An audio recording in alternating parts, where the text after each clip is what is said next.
同大家覆返星期一同埋今日嘅盤啦，咁就啱啱開市嘅時候，星期一咁就低開啦，咁就係上面呢個位置係一個 fair value gap 啦，咁佢係掂咗上去，咁然之後升咗個 low 出嚟啦，咁就縮細個 time frame 去睇，咁就揾翻我哋嘅 OTE 出嚟啦。咁然之後就見到掂咗上去個 OTE 之後，佢係有反應嘅，係啦。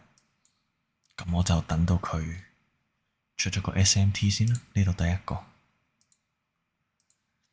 ES 係冇 swing high 嘅，咁 Nasdaq 係有啦。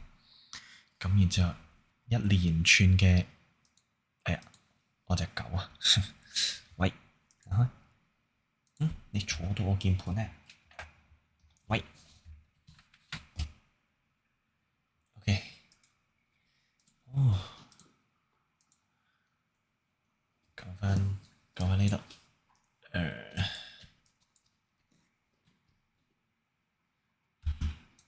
係啦，呢度出現咗第一個 SMT，咁然之後一連串嘅 bearish candle 啦。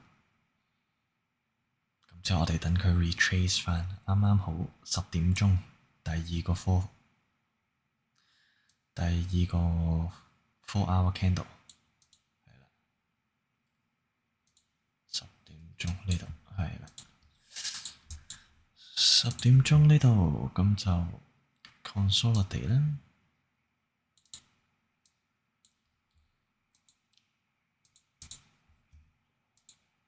然之後走咗個 manipulate 啦，好少嘅啫。咁但係就正因為呢個位置，再做多次個 SMT 出嚟，你見到 ES 呢度係 sweep 咗上去嘅，咁但係 NQ 就冇啦。咁然之後就 break 咗呢個 low，break 咗個 low，retest 就落去啦。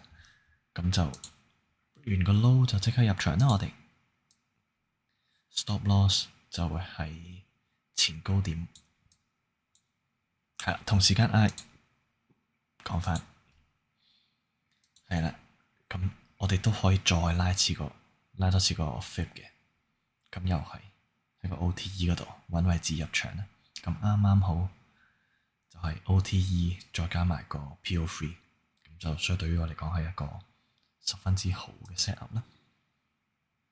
target 到個 high time frame 嘅 swing low， 係啦，咁其實好順利嘅會 hit 到啦。咁然之後講翻第二筆 trade，琴日我淨係做咗呢筆啫，咁然之後去到晏晝，咁 Trump 就又亂講嘢啦，之後爆升咗上嚟，咁但係其實見到個 high time frame 睇翻 4 hour，佢係冇 break 到嘅，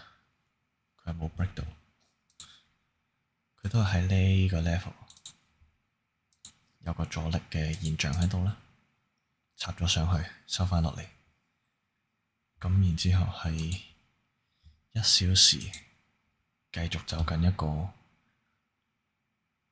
lower high lower low，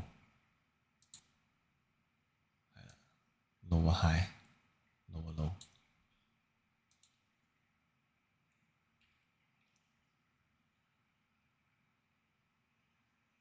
係啦，正因為佢呢個位置，佢掂咗個 one hour fair value gap swing 咗個 low， 咁就揾 OTE 入場啦，轉返去一個 lower time frame，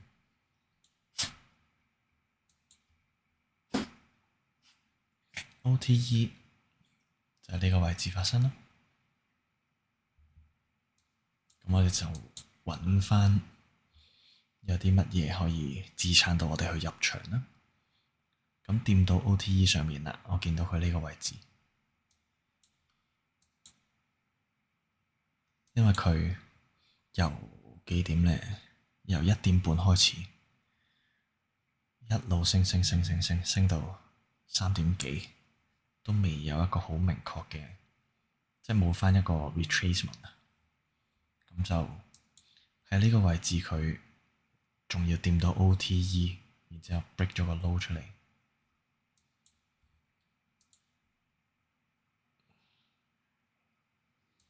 ，break 咗個 low 啦，佢收咗少少喺下方呢度。咁然之後中間我哋呢個位置係有一個 fair value gap 喺度嘅，咁佢就 retest 咗，係啦，retest 咗，咁就係 respect 嘅。咁就呢個位置再做多次個空，係啦，就記得，因為我哋行緊個 higher time frame，lower high，lower low，咁就揾翻個 OTE 入場啦。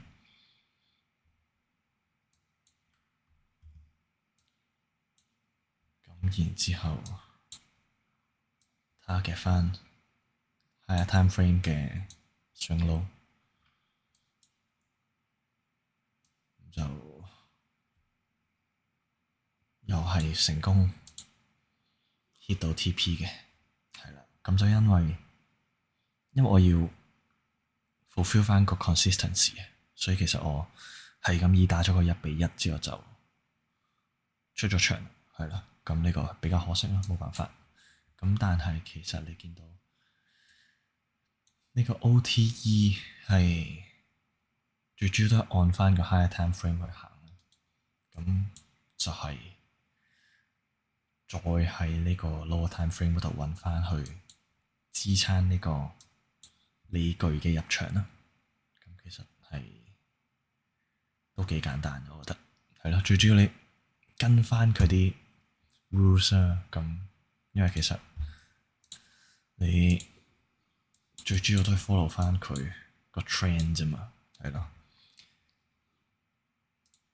因為其實真係即係除咗做好短時間嘅 price action 嘅 trade 啦，如果唔係就基本上 follow 翻個大框架去行就實冇死㗎啦，係啊。其實呢度都可以嘅，因為佢雖然就冇 break 到落嚟啦，係啦，雖然冇 break 到落嚟啦，咁但係其實個價格一路都係向下行緊嘅，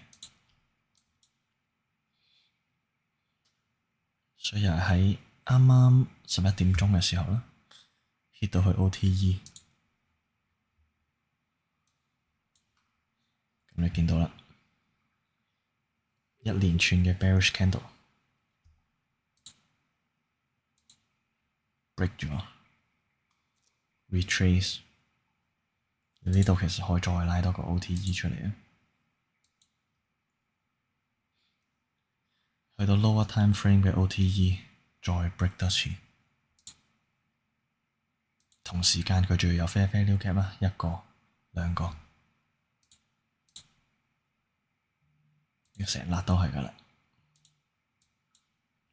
咁喺 break 咗嗰一刻，又可以入場啦。Stop loss 前面呢個 high TP 下方位置係啦。咁呢個情況我唔會拉到落嚟。咁點解呢？咁係因為啱啱睇翻個 higher time frame 啊，見到其實價格開始喺呢個位置有 support，開始有 support。你見到係完全 break 唔到落去，一次、兩次、3、4、5、6，係啦。咁所以好大機會呢個位置做完空落嚟，差唔多到呢度啦。做完空落嚟，去到呢個低點又有機會有個 support 喺度啦。所以你見到其實 TP 喺邊個位置都好重要咯，特別係因為啱啱我講點解，因為冇 break 到落嚟，即係冇收到落嚟，就係代表佢其中一個 support 我哋嘅原因冇咁強，係啦，因為好似你見到前面呢度喺亞盤嘅時候，喺呢度 break 咗落嚟噶嘛，係即係收咗喺下面，咁所以呢個咪強少少咯。咁所以做我哋嘅 OTE 都係個支撐性會強好多啊。其實呢度唔係唔做得嘅，只不過你要小心啲個 TP 位置啦，係啦。咁你要睇返自己個價格喺邊一個區域，有啲乜嘢嘅形態出現咗咯。呢度為例啦，啱啱講多次啦，1、2、3、4、5、6支針插落去，冇 break 到落嚟嘅，咁就代表有一個好強嘅防守線喺度。咁所以即使我哋喺度做空，咁都係建議 target 返呢啲位置就算啦，係啦，係咯。所以大概就係咁樣啦。今日其實個 New York Section 都 cam 地嘅啦，你見佢咁多支針周圍走，係，所以我都冇做到 trade 嘅。其實係夜晚，係啦，咁就睇下聽日會點啦。